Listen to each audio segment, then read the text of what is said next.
What's Tom doing? Why isn't he on the call? I don't know what it is. I mean, he's slacking a little bit less than normal, but not that much less than normal. Wait, should we wish him well or should we be angry?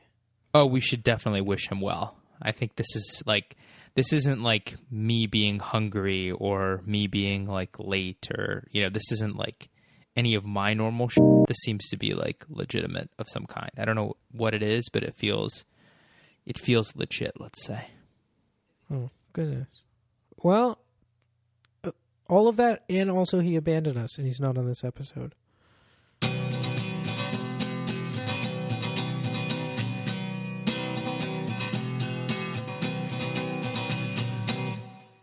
Yeah. So I think maybe we should start with the fact that Tom is not on this episode, and we should definitely make fun of him for that. Oh, yeah, for sure.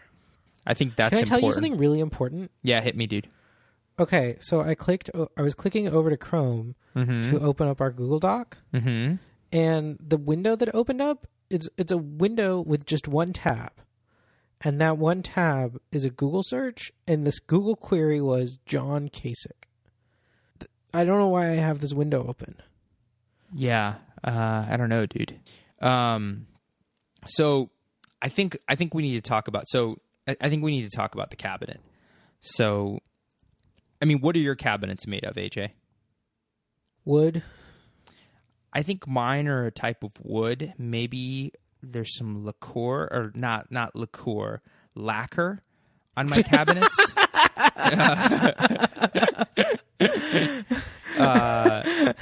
Do you ever find that you yell at your cabinets, AJ?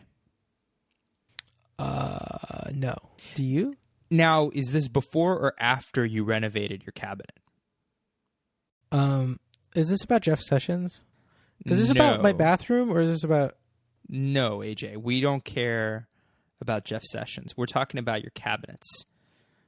And how one should treat one's cabinets. I have to tell you something. Yeah. Our Attorney General is beleaguered.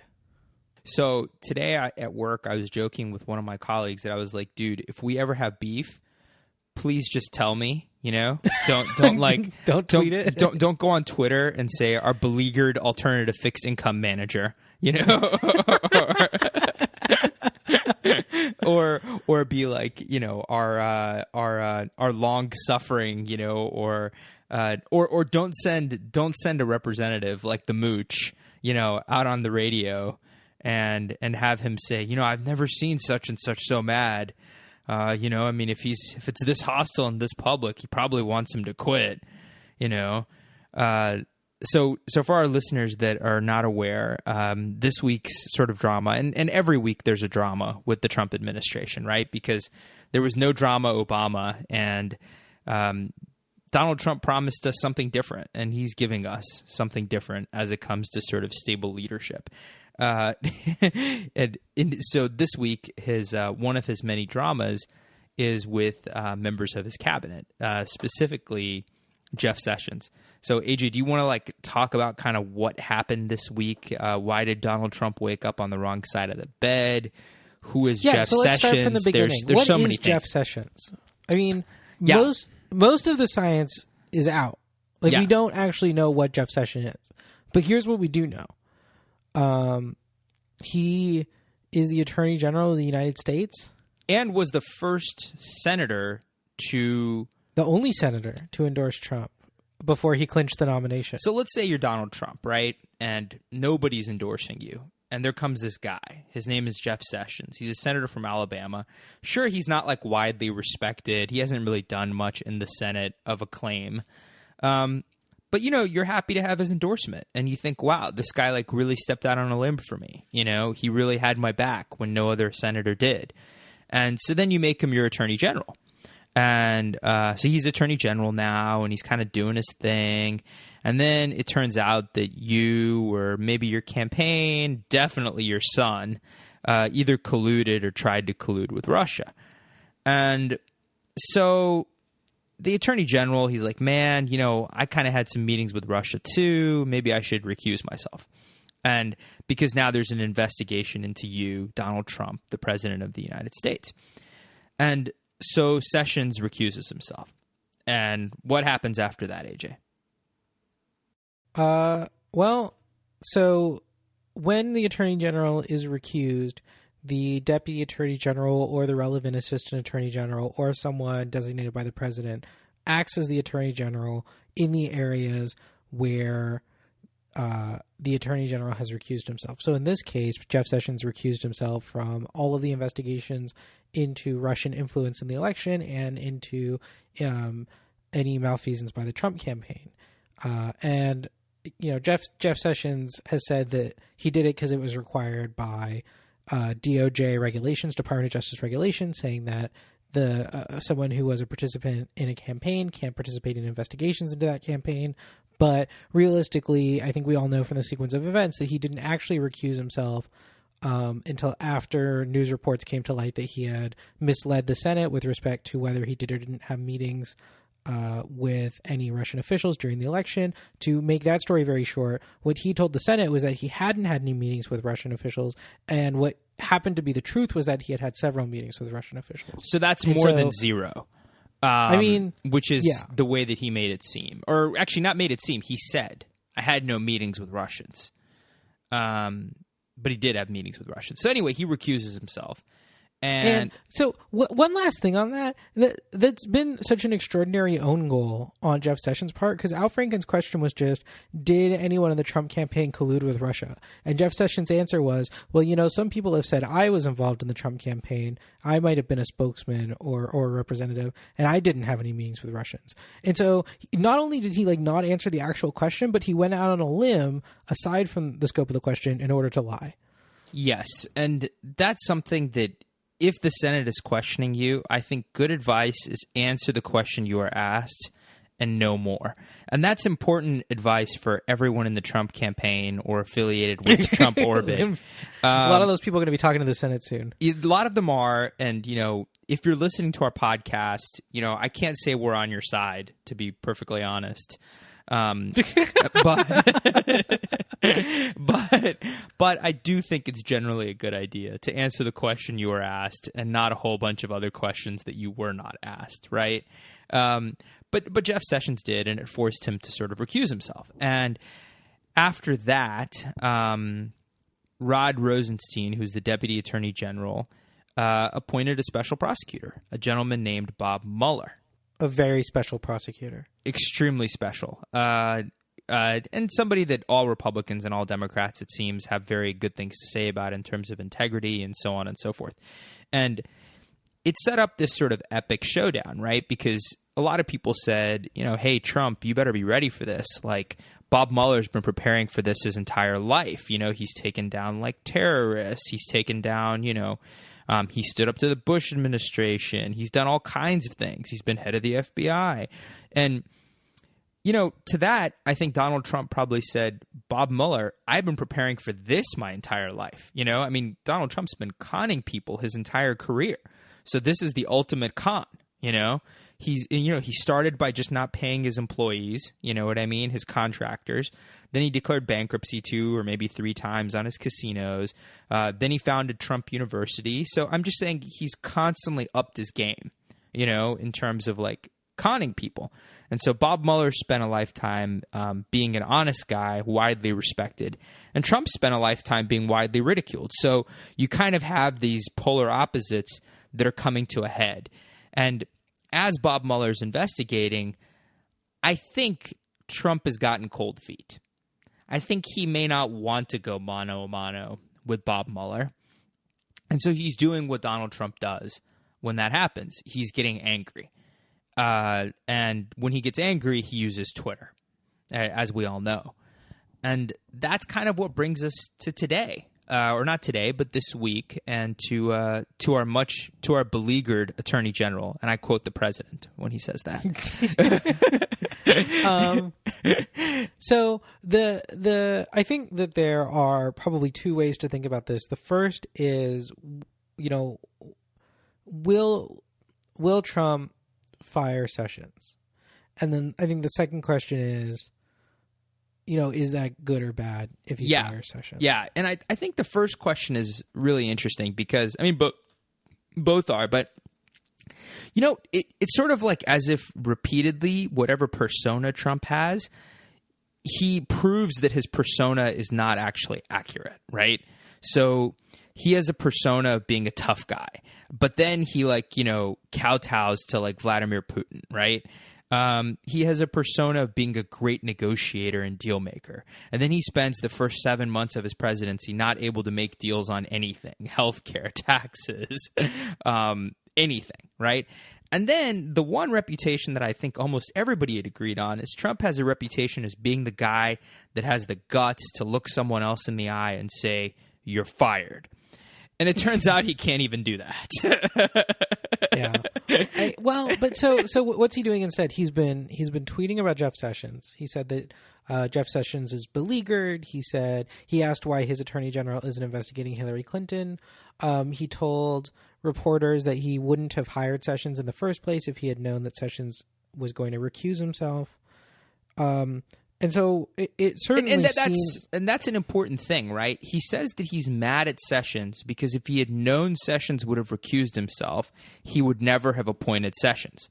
Now, that's really interesting because he's saying that, Jeff, I'm pissed at you because I planned on manipulating you.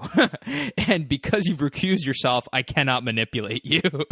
I mean, that's basically it. He's mad at Jeff Sessions because by stepping aside, Jeff Sessions made it harder for Donald Trump to interfere in a Justice Department investigation into whether or not Donald Trump committed crimes. Like that point is not really being discussed, I think. Well, I mean, I think that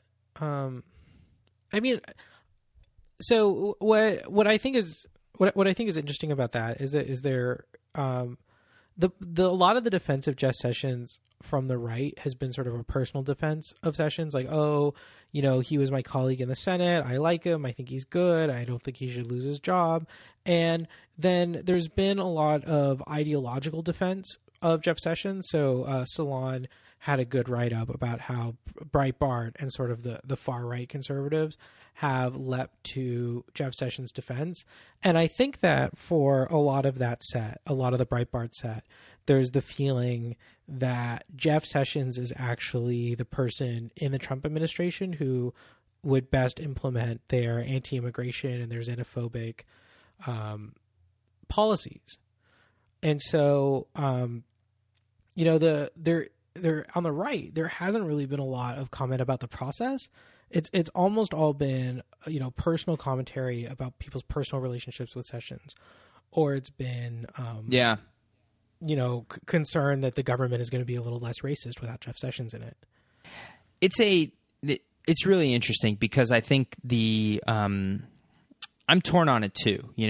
And part of me wants Trump to fire Sessions because I think it brings the constitutional crisis we're inevitably going to go through, with Donald Trump as president, to a head, And so the question really is, do we want it to come to a head quickly or slowly?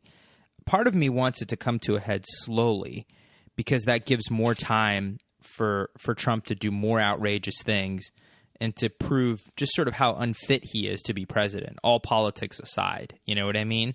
And all actual policy prescriptions aside. And it also, if it's closer to the elections, I think it also means that the Republicans throw Trump under the bus with quickness. Whereas I think if this comes to a head soon, if they still have the mirage of lower corporate taxes and, repealing Obamacare in their minds, they might just let it pass, which is sort of what they've done so far, right? And so, will Trump fire Jeff Sessions? I think he's trying everything he can to tell Jeff Sessions, hey, dude, just resign. And honestly, I hope Jeff Sessions says, no, F you, fire me, But we'll see how he feels because it just does not seem to me that he's ready to resign. But it also seems to me that his feelings are hurt, Yeah, I mean, I guess there are two ways to think about the question of whether firing Sessions would be good or bad, right? Mm-hmm. The first thing is that would it cause there to be better or worse policy in the United States? And then the second is what would it do for the sort of brewing constitutional crisis? In terms of brewing constitutional crisis, it's like unambiguously bad, right? There's no one who would replace Sessions that would be better than Sessions. Not that Sessions is like particularly good, but it's hard to imagine anyone replacing Sessions who would be a more palatable candidate. And this might be a good time to talk about the two names that have been thrown around as replacements. Do you know about these people, AJ? I heard Cruz and Rudy Giuliani were being considered. Yeah, so I just hope to God that Ted Cruz is stupid enough to accept this appointment. Because, and you know, it's interesting. Maybe if you're Ted Cruz, so I consider myself a little bit of a student of Ted Cruz, you know, in terms of sort of his political ambition and the way he sort of gotten to where he is. And in a way, if you're Ted Cruz, taking this appointment might not be bad, because the worst case scenario is Trump asks you to do something like insanely illegal, right? Or insanely contrary to the norms of our democracy. And then, you know, you just do what Ted Cruz does, which is you just create melodrama, you know? And maybe you get to be the hero if you're Ted Cruz. You know, like maybe then in 2 or 4 years when you challenge Donald Trump, you know, in the Republican primary, you talk about how you're trying to save our system of government, you know, because Ted Cruz needs to be the hero, right? That he needs to kind of portray that. And that's his thing. But I think Rudy Giuliani would take AG, and I think he would probably be a worse AG than Jeff Sessions. I don't know. It would be hard.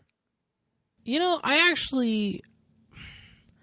don't know if Rudy Giuliani would be a worse AG than Jeff Sessions. So let's talk about Jeff Sessions' tenure. I think that there are sort of two main areas where Jeff Sessions has refocused the direction of the Justice Department, and I think both of them are bad. And one is on sentencing, and two is on asset forfeiture. I think those have been the two most high-profile initiatives. Let's make sure we go into like sufficient background so our listeners kind of understand what these two issues are, kind of why they matter, you know, because I think they're somewhat self-obvious to us, but I think maybe are not self-obvious to everyone, you know? The first of these is, let's do sentencing first. Yeah. So the idea here is that the prosecutors actually have a decent amount of discretion in what sentences they pursue, right? So ultimately it's the jury and the court that sentenced criminal. Well, yeah. Yeah. So let's use an example, right? Let's say and AJ, feel free to either elaborate on or change this sort of hypothetical, because I think a hypothetical might help people understand what we're talking about here. Let's say that you are a kind of a low-level drug dealer, and you get caught with, I don't know, 3 ounces of marijuana. I'm just sort of making up something that could happen. And maybe you're not a dealer, actually. Maybe you're just somebody that smokes marijuana a lot, and you know, you have 3 ounces of marijuana on you, which is against federal law, and you shouldn't be doing that. Now, the question becomes: let's say you're caught. A prosecutor has to decide, well, what do I charge this person with? And so, where do they get the guidelines on what to charge that person with, AJ? Like, how does that normally work, per your understanding? So, Department of Justice policy under Jeff Sessions is that the prosecutor should charge and pursue the most serious, readily provable offense. And Jeff Sessions writes that this policy affirms our responsibility to enforce the law, is moral and just, and produces consistency. So the idea here is that if there is some charge that you can prove, no matter how much, how deserving or undeserving this particular defendant is, it is Jeff Sessions' view that maximum conceivable penalty should be charged. And by charged, we mean that prosecutors would seek to have the court impose that sentence on the defendant. Yeah. And that's important because you can have situations where, you know, there's somebody who's low level and there's somebody that's high level, right? And you might know that the guy with 3 ounces of marijuana is not a dealer, but you could prove that he's a dealer, you know? Certainly he has enough marijuana to be a dealer. And now there might be somebody else who also has 3 ounces of marijuana on him who is definitely a dealer and maybe is somebody that actually traffics in hundreds of pounds of marijuana every month. But, all you can prove is that he has 3 ounces of marijuana now. And so the issue really is should those 2 people be sort of prosecuted in the exact same way? And there's probably a lot of good moral arguments for why they should be treated differently. I mean, would you agree, AJ? Yeah. And so, and that's where kind of Jeff Sessions comes in here, right? He's effectively saying we should actually treat these people the exact same way. We should go for the maximum jail sentence that we can possibly get, regardless of different unique facts and circumstances. And maybe the Holder memo is a good place to go there, which was the previous policy, right? Right. So I mean, the Attorney General is always responsible for setting charging policies, and so Holder had urged for a more nuanced assessment of charging and plea negotiations. And in particular, he had written that prosecutors must individually evaluate the unique facts and circumstances and select charges that seek sentences that are fair and proportional based on this individualized assessment. And so what Holder had said was that, actually our prosecutors need to be nuanced and seek appropriate charges. And, Jeff Sessions disagrees. Jeff Sessions thinks that you should seek the maximum provable penalty that you think that you can get a conviction on, regardless of whether it's a good idea or a bad idea. Yeah, regardless of whether or not it's just. And I think that's a problem because we have a lot of people that are in prison on nonviolent drug offenses, especially in federal prison. And one of the things that had been, or maybe still is, with the exception of Jeff Sessions, a relatively bipartisan thing, which is that, we need to be encouraging treatment instead of prison for nonviolent drug offenders. We need to try and get some of these people that, are nonviolent drug offenders out of jail, because just because you've been a drug offender doesn't mean that we should lock you up for like 15 years, even though the law says that we could, right? And that's one of the things that I think is really pretty objectionable about Jeff Sessions' policy. And I think one of the reasons is he believes marijuana is a gateway drug, right? He thinks marijuana is as bad as cocaine or heroin or whatever else.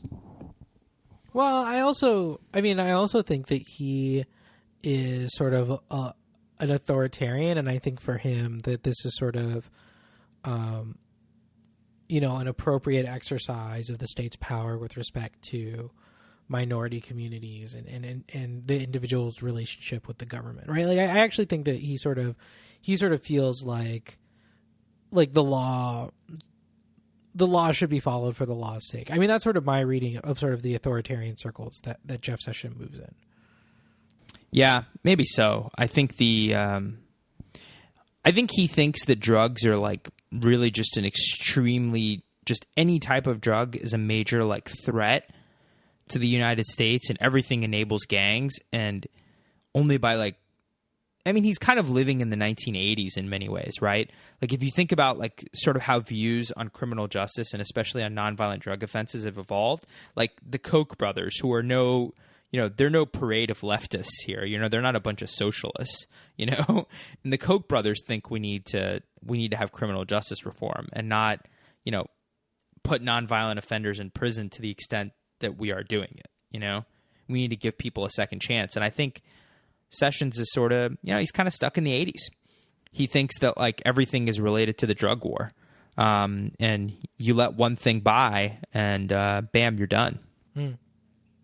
Yeah. But I think that overall this is a step backwards, right? I think renew, it's not like Eric Holder was some sort of paragon of enlightenment. I think that his Department of Justice had a lot of failings, but he's even the small amounts of progress that the Holder DOJ made have been almost totally reversed by Jeff Sessions pretty quickly, and that's take my like word for problem. it. Yeah, no, and don't take mine and Take AJ's Holder's word for it.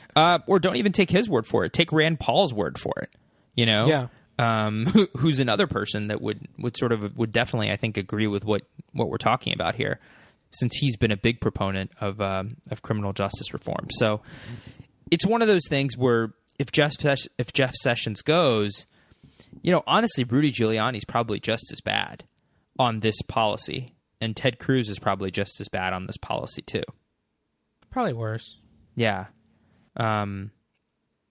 So it's not a. So one thing where I think Cruz might actually be better is asset forfeiture. So yes, let's talk about that. Asset forfeiture comes in two flavors. There's criminal asset forfeiture and civil asset forfeiture. What people have serious constitutional and due process concerns about is civil asset forfeiture, and that basically what is that? Says that outside of conviction of a crime, and indeed outside of any criminal proceeding, the government can just take your property and it's the government's now. And so what happens is, let's say that you're driving on the highway and you sold something on Craigslist. So you've got like $3,000 in cash because you met someone on Craigslist and you sold something. Yeah, maybe you sold you sold something, and you're driving from Louisiana to Texas. Let's just use that as an example. Yeah, that's a good. Yeah, so you're driving across state lines, and you're driving from Louisiana to Texas, and you've got a fair amount of cash. And it looks kind of weird, cause whatever. So a cop pulls you over, and maybe it is totally racial profiling. It is an illegal stop. You didn't commit any traffic offense. And the cop finds this cash in your car, and he says, oh, you know, usually when people are driving near the border in this type of car, they are drug dealers, and you've got this cash, and I think this cash was used to deal drugs, and now I'm gonna initiate an asset forfeiture proceeding, and asset forfeiture proceedings are styled, the United States, or it could be the state of Texas against $3,000 of cash found in a car or something, right? Like it's not even like it's like a person against a person. The cash is actually like the defendant in the civil forfeiture lawsuit, and the government just keeps that money, and you may never be convicted of a crime. In fact, the government may decide never to charge you with a crime, and the government still gets to keep that cash. And in a lot of jurisdictions, this is how police departments are funded, by seizing this money, and there's a huge incentive to take this money. And there are serious due process concerns. Even the Institute of Justice, which is not a particularly liberal organization, thinks that civil asset forfeiture is a bad idea. But anyway, so you have under Holder a change in department policy for the Department of Justice. Eric Holder said that the federal asset forfeiture policy should be somewhat restricted, and there should be more respect for states that have decided that they would prefer not to have So one of the issues is that there are different jurisdictions that have limited how asset forfeiture can be used, and so in a state where the state has tried to disincent local police from using asset forfeiture. One of the ways they can do that is say, oh, well, this doesn't go to the police department. This doesn't go to the police department budget. There are states where they say, oh, this goes into the education fund. So police don't, like a local department doesn't have a specific incentive to do forfeitures because they're not going to get to keep the money anyway. So what happens is that in the past, the federal government has stepped in and said, oh, we'll do the forfeiture for you. We'll do, and if you refer us the case. Yeah. And you refer us the case and we'll give you a finder's fee. And that finder's fee is called the equitable sharing program. And so under that policy, 80% of the value of seized property is given to the states. So you what you have is a situation where, you could find $3,000 in someone's car and you give it to the federal government, and then you get to keep 80% of it, which is, like $2,400. And that goes to your police department. And that's somewhat less than if you had gotten to keep all 3,000, but it's more than if that were going to go to the state education fund or something. And police departments have sort of abused this privilege in different ways, including, there's one Institute for Justice report, there's one, there's an article in the Washington Post that says that about $3 billion in cash has been seized by the Drug Enforcement Agency from people who were never charged with any crime since 2007. And that's from a DOJ Inspector General report. And let that sink in for a moment, right? If you're listening, the government has seized $3 billion in property from people without ever charging them with a crime. That means without ever convicting them of a crime either. I mean, this is sort of literally highway robbery is what's happening, right? And there are police agencies in Texas and in Georgia, which, and we'll put this in the show notes where check the show notes. Check the show notes. There are some counties in Georgia where 75% of their police budget comes from civil forfeiture. It comes from the things that they seize from people without charging them with a crime, without convicting them with a crime. In Texas, there are some counties where it's 35 or 40% of their budget comes from seizing things, through civil forfeiture. And that's a policy area. This is another thing where, the Heritage Foundation has written a report on this. As AJ mentioned, the Institute for Justice has written a report about this.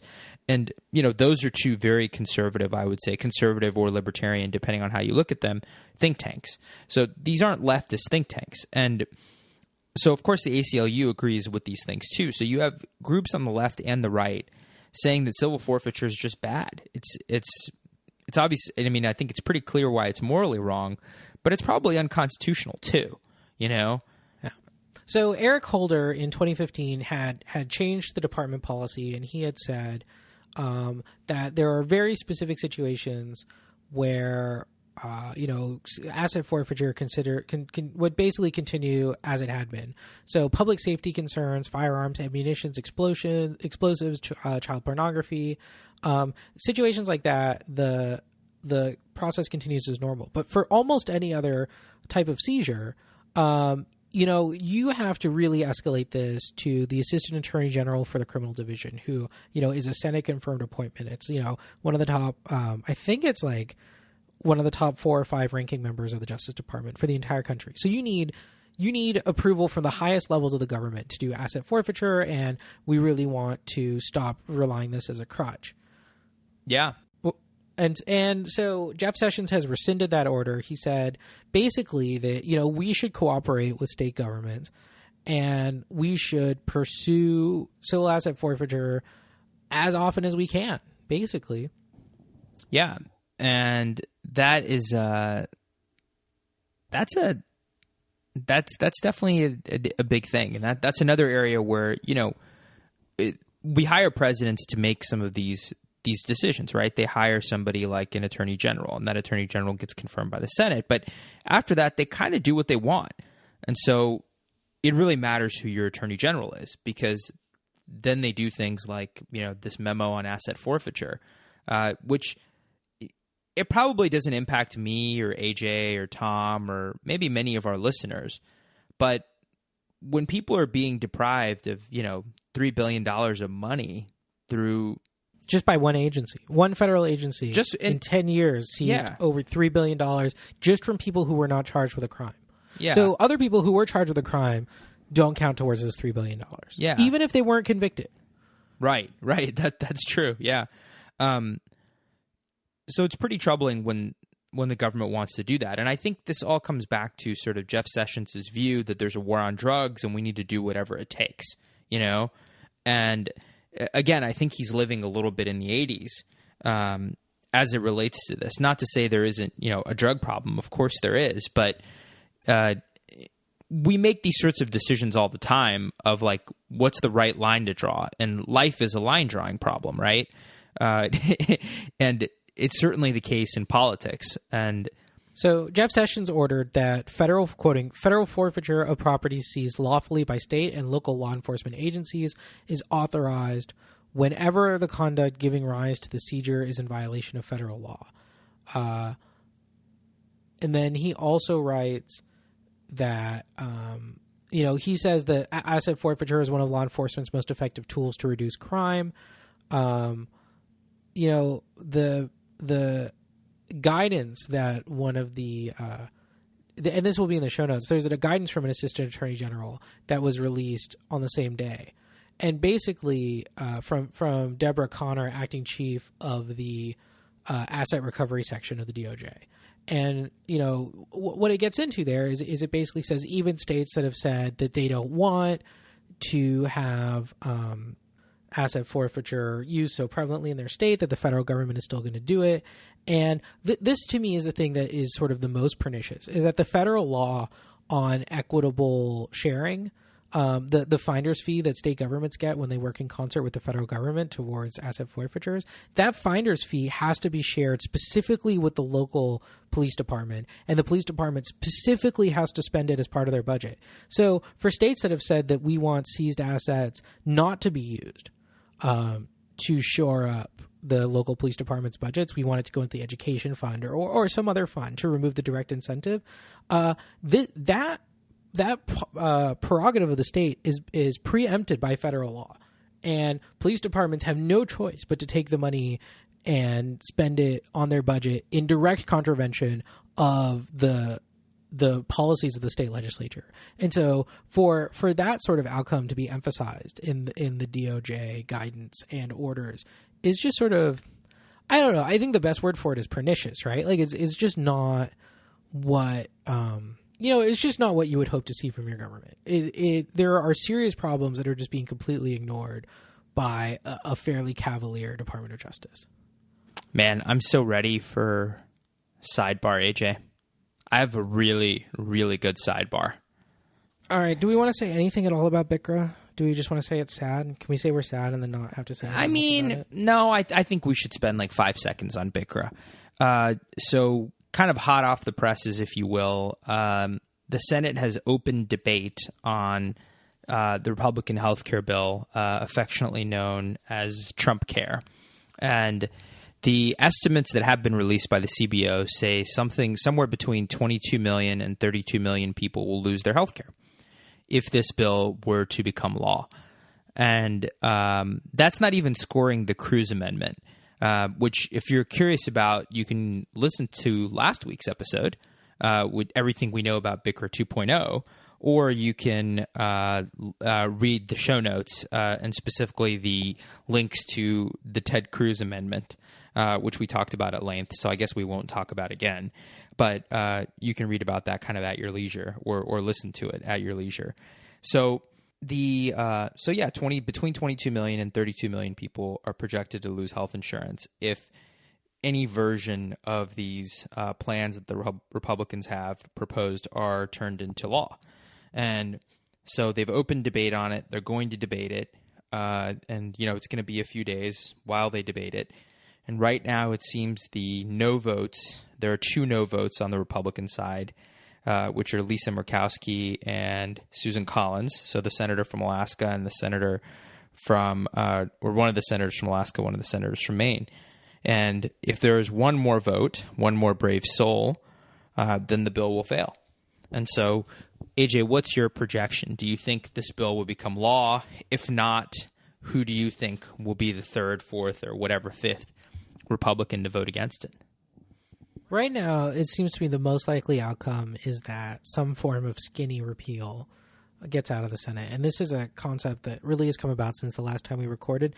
Basically, it would repeal the individual mandate and a few other things. It would leave intact almost the entirety of the Obamacare framework, including the essential health benefits and including the exchanges. What it would get rid of is and it would leave Medicaid almost entirely intact, but it would reduce It would remove the individual mandate and a few other things. The CBO has scored this as a policy option, not as any part of any bill, but every year they just sort of round up some estimates of how they think different policy options would play.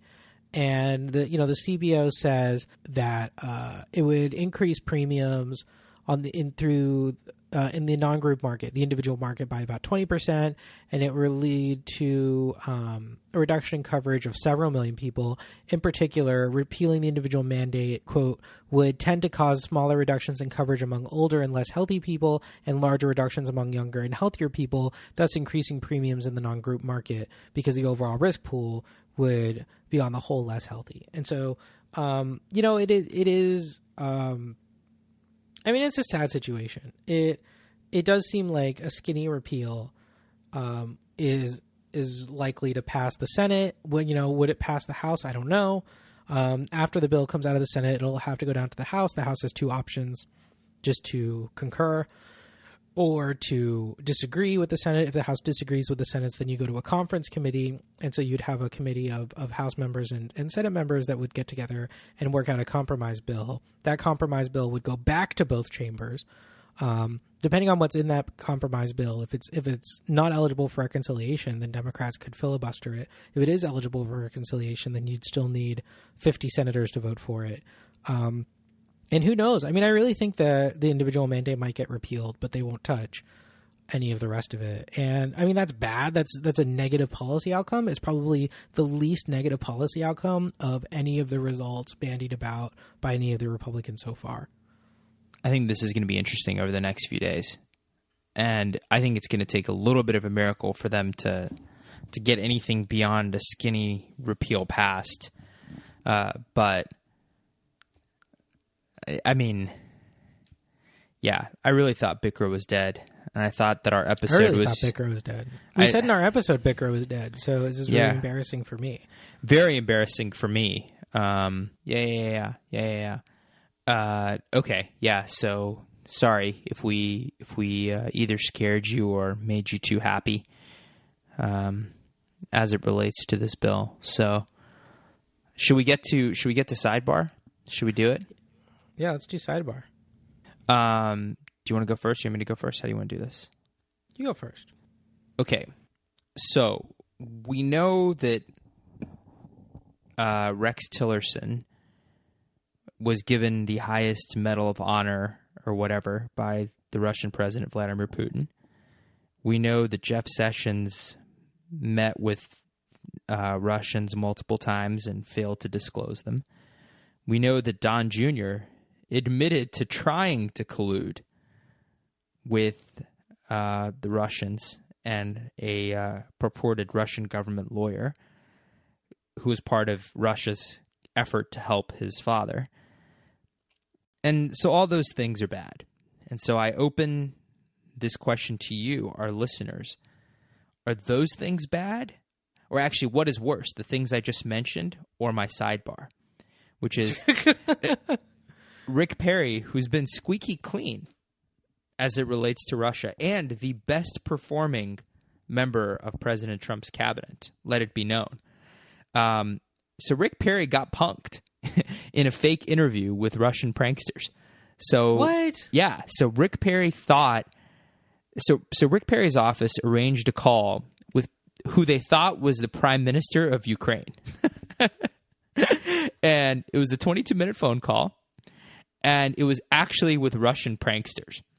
It was this comedy group. I guess they're a comedy group. I don't know who they are, but they're called the Russian Jerky Boys.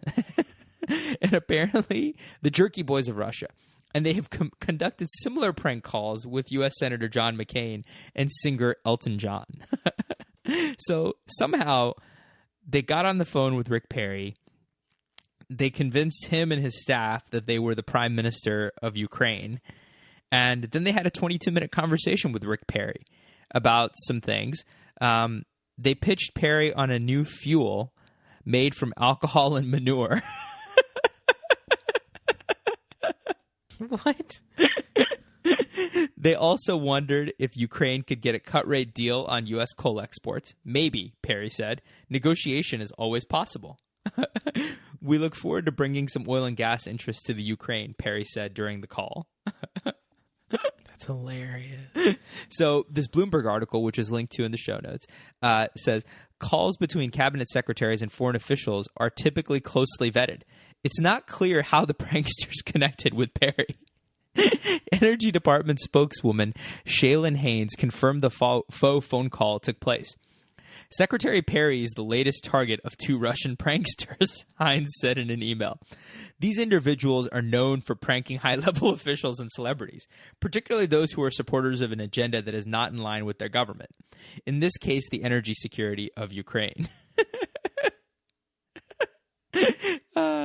And apparently they've posted audio of their calls online. So I haven't heard the call, but if and when they post that audio, because they've done it in the past, but if they have the Rick Perry audio, I just can't wait to hear it. And I feel really bad for the staffers who set this up, because, man, that is bad. These 2 randos get on your boss's calendar, pretending to be the private. I mean, like, what other kinds of important business arrangements could they have gotten? Like what the hell? And might I remind you, Rick Perry is the top performing member of Donald Trump's cabinet. Oh man, well, it's gonna be hard to beat that, AJ. Okay, mine is like much. Okay. Well, so Paul Krugman wrote an article. This is actually like 7 months ago. 2 months ago, he wrote this. It was like a little blog post. But I saved this in a folder, and I came back to it recently, and I found it sort of interesting. So one of the things that we think about is we always think about trade with the United States and other countries in terms of bilateral relationships, right? So the U.S. has a trade deficit with Germany. The concept that Krugman mentions is what if you thought about a trilateral arrangement where trade actually balances out overall? So he posits 3 countries: Austeria, Petrostan, and Spendthriftia, and each country could imagine you arrange them in a triangle, right? And each country has a trade surplus with respect to the neighbor to its left, and a trade deficit with respect to the neighbor to its right. And overall, the triangle balances out. So you could have a situation like the U.S. and Germany, where it looks like Germany has a huge trade advantage over the United States because the U.S. runs such a trade deficit. But really, when you think about the entire European market overall, actually the trade imbalance is not so bad. And in particular, a lot of this might just be about how we record data. So what Krugman writes is, if you look a bit more at U.S. trade data, you find that we do an awful lot of trade with the Netherlands, and we run a huge surplus in that trade, and also in Belgium. So a lot of this is just the fact that U.S. exports are unloaded at Rotterdam and Antwerp and then shipped to other EU destinations. And part of that has to do with tax reasons about how VAT is collected, that there's an advantage to shipping everything to one country and then distributing amongst the European nation market from there. So on the other hand, Germany doesn't have this situation. Germany doesn't have an incentive to funnel all of its trade through 2 particular port towns. And so you could have a situation where there are these like sort of shipping and receiving countries like the Netherlands and Belgium, and shipping out countries like Germany and the U.S., where you can see how this circle forms. Like Germany sends goods to the U.S., U.S. sends goods to Belgium, Belgium sends goods to Germany, and this is a triangle that balances out when in fact you have all of these bilateral trade imbalances. And I think the point here is that nobody knows how to talk or think about trade. I think a big part of the Trump persona is about that the U.S.'s trade deficit represents a loss of American jobs to other countries, and I think it sort of fuels the sort of anti-immigration and it just sort of isolationist stance that Donald Trump has. And in fact, we may not. This may be a solution in search of a problem. Yeah, I think trade is good. It's good. It's I'm a fan. Interesting. How should we end the show, AJ? Like, what do we do now? Are we done? Yeah. I don't know. Should I play some music?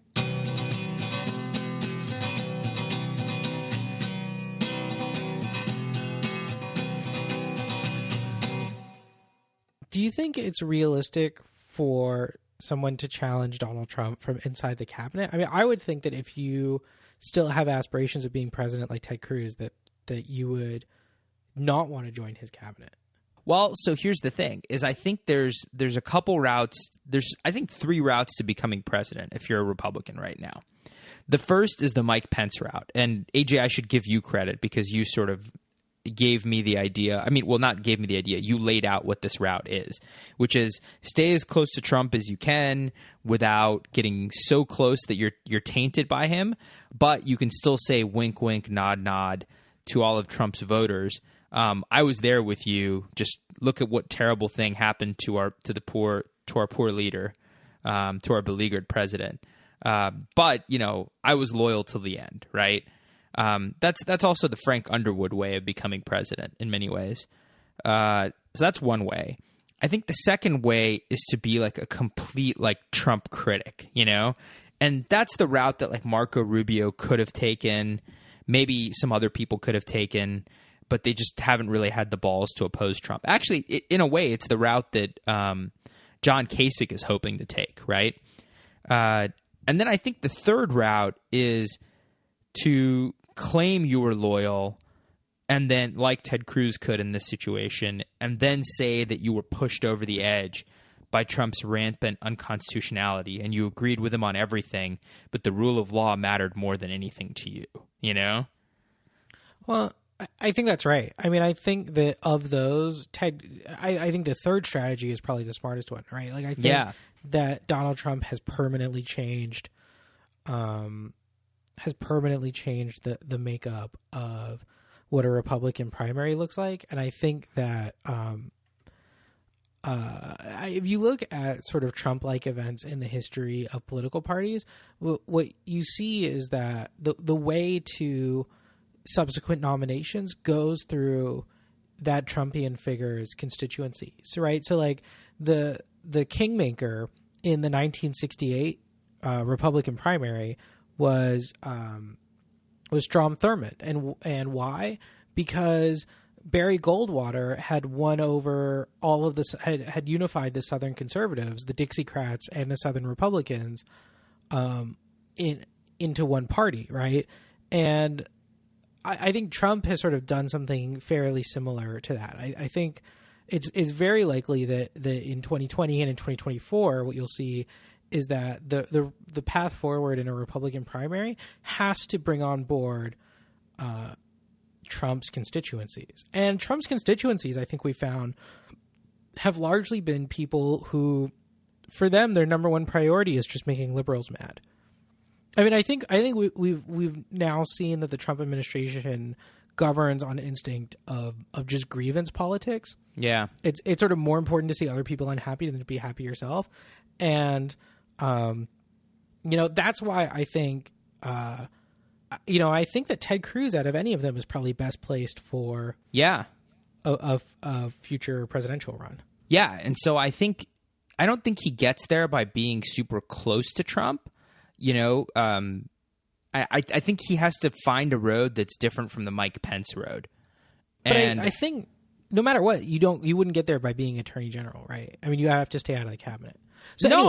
I think you go into the cabinet and then you basically declare war on Trump. And then, if you're eloquent, as Ted Cruz is, you talk about the dangers to the Constitution that Trump has asked you to inflict and how you refuse to do so.